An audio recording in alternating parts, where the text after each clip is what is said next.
Hey everyone! Today on February 13th, we're diving into a fascinating Swedish tradition tied to a famous Fat Tuesday, or Swedes call it Vete-Katten. Legend has it that on February 12, 1771, Swedish King Adolf Frederick met his demise after indulging in too many Semla pastries. Intriguing, right? But hold on, there is more to this story than meet the eye, and we'll get into that soon.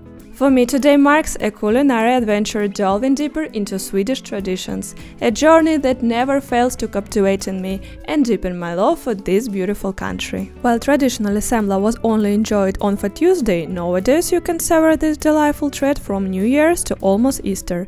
But trust me, this pastry deserves all the spotlight it gets. Join me as I share the history, fun facts and my personal experience exploring Semla, including a quest through Stockholm in search of its older version hetvägg. Let's uncover the delicious secret of this iconic Swedish delight together.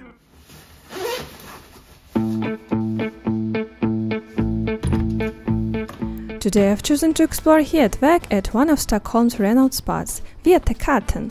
I've been hearing about this place, and every time I walk by I promise myself I'll pay a visit. Today feels like the perfect day, the perfect opportunity to finally make that happen. As we journey there, we'll dive into the captivating history of this day and, of course, indulge in tasting their renowned bun, sharing my heartfelt impressions along the way. I'm eager to hit the road and share this adventure with you. Let's go!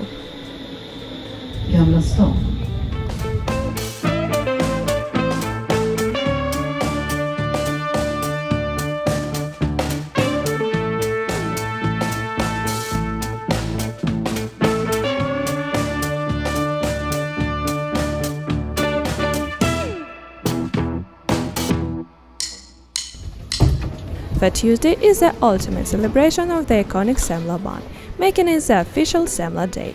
Bakeries, pastry shops and select restaurants all across Sweden commemorate this day by featuring the beloved bun on their menus.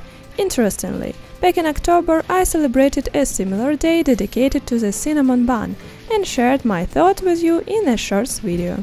The Semla, or plural Semlor, is a cream-filled bun with variation found throughout Northern Europe, including Sweden, Denmark, Finland, Norway and Germany.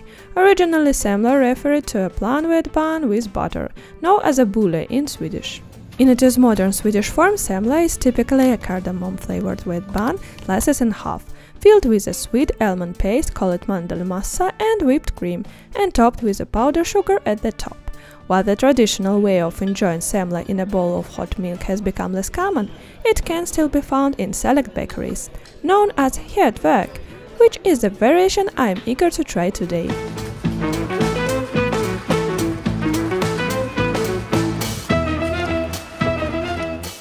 The Finnish and Norwegian version of Semla feature jam instead of almond paste, adding a unique twist, while in Denmark, a yeast bun with cardamom is filled with vanilla cream and topped with chocolate glaze, creating a mouth-watering delight. Today I opted for a scenic stroll from the old town to Vete-Katten confectionery along Kungsgatan Street, relishing the enchanting atmosphere under a flurry of snowflakes.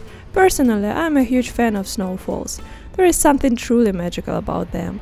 Despite the challenges the city faces during snowstorms, I find myself captivated by the sight of snow slowly blanketing the entire city in white. February has been particularly snowy this year.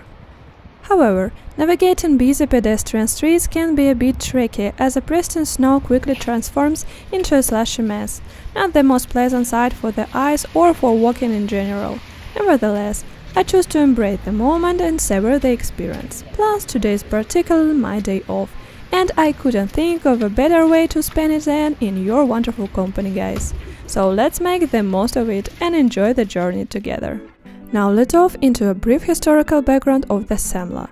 Legend has it is that the Semla was introduced in Sweden during the 16th century, deeply intertwined with Christian traditions. Originally it was consumed preferably in large quantities on Shrove Tuesday, known as Vete-dagen in Sweden, marking the last day before the fasting period leading up to Easter. Interestingly, in the late 19th century, it became customary to enjoy scones every Tuesday throughout the 7 weeks of Lent. Fast forward to today, and as I mentioned it earlier, many bakeries and cafes begin offering Semla pastries shortly after New Year's Eve, with some continue to serve them until Easter concludes. With approximately 40 to 50 million Semla sold annually in Sweden, it is safe to say that Semla has earned its place as a seasonal treat. Now let's explore one of the most intriguing historical facts about the famous Semla. On show Tuesday, February 12, 1771, Swedish King Adolf Frederick famously passed away in Stockholm. Legend has it that he succumbed to overeating copious amount of Semlor. However, it is unfair to solely blame the Semla, as historical accounts suggest, and this day he likely overindulged in a lavish feast including lobster, smoking herring, caviar, champagne, sauerkraut, and his favorite dessert, hetvägg of Semla. Here we are at Vete-Katten, and it is bustling with a crowd today. Finding a small table was a challenge, due to the sheer number of people. The variety of Semla options here is impressive, as is the case in many pastry shops and bakeries. If you have allergies, fear not. Many places offer alternatives like vanilla custard filling for those allergic to nuts, as well as gluten-free and vegan options. In recent years, innovative variations like the Semla wrap, pink and plant-based Semla, and the cronut Semla have emerged, expanding the boundaries of taste for everyone.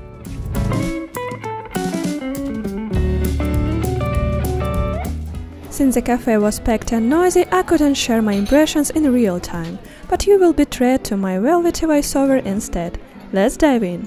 First, let's talk about my favorite part of Semla, the almond paste.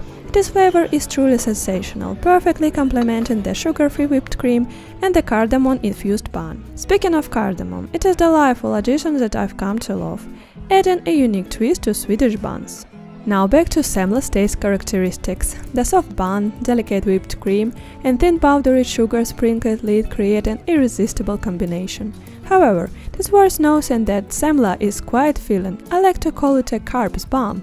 I prefer to enjoy it as a separate meal, with coffee. It is important to know your limits when indulging in this powerful carb bun.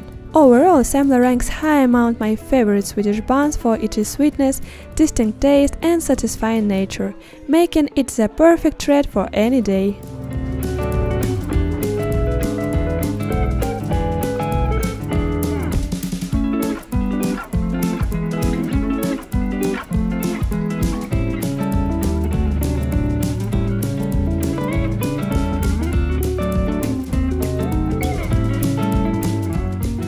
Now let's transition to my husband's company dining room. He graciously provided me with this video so I could give you a glimpse of what's happening there.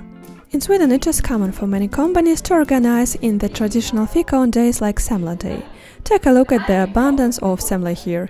Interestingly, my husband isn't a fan, which came as a surprise to me personally. However, for me Semla has become one of my favorite treats. What are your thoughts on Semla?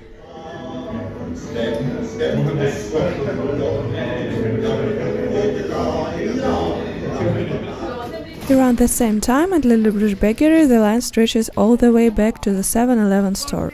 This is a common occurrence at Lillebrors bakery, especially on special bun days. I experienced a similar situation during cinnamon bun day. Fun fact, they sold a whopping 10,000 Semlor that day. Impressive, right? Keep up the great work, guys!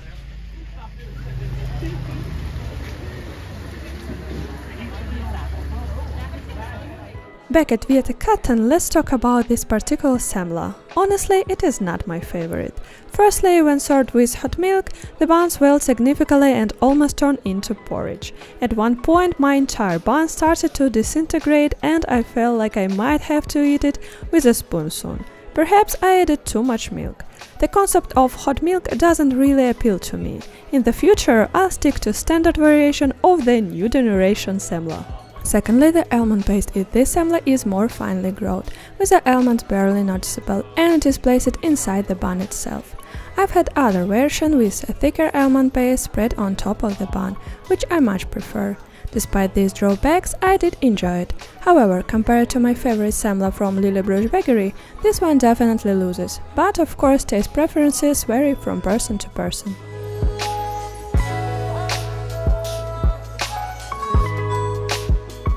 let's wrap it up. Today was a day of mixed experiences for me. Unfortunately, I didn't fully enjoy my time. The Semla at Vete-Katten turned out to be average. Perhaps my overall impression was stated by the situation and an incident during my order. Allow me to elaborate. It was anticipated that the place would be crowded, and I could see that the staff were visibly exhausted, especially toward the end of the day. I don't blame them at all. I understand how demanding days like this can be. In my case, there was an unfortunate incident with the wait. They forgot about my order and my coffee. After waiting impatiently for over 50 minutes, I approached the girl who took my order, only to find out she had no idea where my coffee was. It took a while to sort out the issue with my check, but eventually I got my cappuccino. However, by that point my mood had been somewhat dampened. I'm not sharing this to complain about the place. I genuinely empathize with the hard-working staff. I just want to acknowledge that perhaps my slightly blurred and not so great impressions of Semla are also influenced by this incident. Despite all this, I still had a wonderful day. Even if it wasn't with the most delicious Semla in Stockholm, nothing stopped me from enjoying another Fat Tuesday in company of Semla, right? Every bad experience is a valuable lesson, helping me avoid similar mistakes in the future. On that note, I'd love to hear your thoughts and recommendations. If you know of any good places in Stockholm with delicious Semla, I'd greatly appreciate your suggestion. For now, Lillebrors bageri remains at the top of my list, but I'm eager to explore new delicious spots. And that wraps up my adventures for today. I hope you enjoyed tagging along on this journey with me. Despite some mixed impressions, that's just how life goes, full of surprises and unexpected twists. Now I'd love to hear from you. How was your Fat Tuesday? Did you indulge in some delicious Semla? And what was your experience like? Share your thoughts and stories in the comment below. I'm eager to read them all. Thanks for joining me today. See you in the next video. Bye bye.